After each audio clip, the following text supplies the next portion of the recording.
ولك بويا حاكيني، بويا يعني جا العيد وتريد تروح من عندي. بويا السلام عليكم اخوي، وياك المضمد ابو جاسم لزرق الابر وطم الحفر، خابرتني بصباحيه العيد وقلت لي الحقني. خير شنو صاير؟ عيد يشك ليش تيش؟ خويا هذا ابوي طاح. وش تريد اقول له ثول؟ لا يعني قصدي هو عنده امراض مزمنه؟ هو عنده مفاصل، ضغط، سكر وذبحه صدريه وجلطه بالدماغ. توكل على الله وبيعرقهم، يعني مخابرني على هذا اخوي. هذا بس حطه مغذي يصير باطنيه، كل الامراض بيه.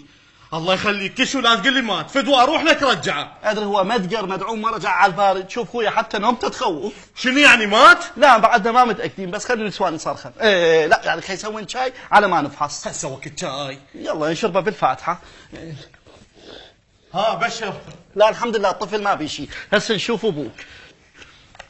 ها شنو راح تكويه؟ اي مو عنده شنو، الجيب معكوك ودا يضرب على القلب. زين، وهذا من يضرب على القلب النبض يصير بيدوانس. اقول لك هو شنو، ابوي BYD ودق دوانس. يلا عيني يلا. قول قول وانا شنو علاقتي؟ غير هو المريض؟ يا اخي غير التعبنا مو غريب. قول بعد ووجعاه. طحنا على العله، طحنا على العله. ها شنو؟ كريات الدم الحمراء. ايش بيها؟ فاشات يرادلهن نفخ. وتم راح تنفخ. من صرته والله. بعدين تعال اقول لك وارد خليجي يجي بدون صره. تراوس الان ترى 210. بويه بويه بويه بويه رجلي بويه. ايش بيه ابوي؟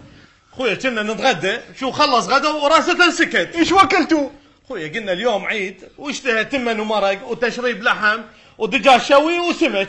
ادري هذا صار بين الابو الى جمهور المدينه الرياضيه، شو القصه؟ يا خويا غير كنا صيام، قلنا خلنا ناكل لنا فد اكله زينه. يا اخي انت تدري ابوي رجال كبير وعنده هوايه امراض ما يتحمل. يلا يلا خلينا ناخذ المستشفى يا ابويا يا ابويا.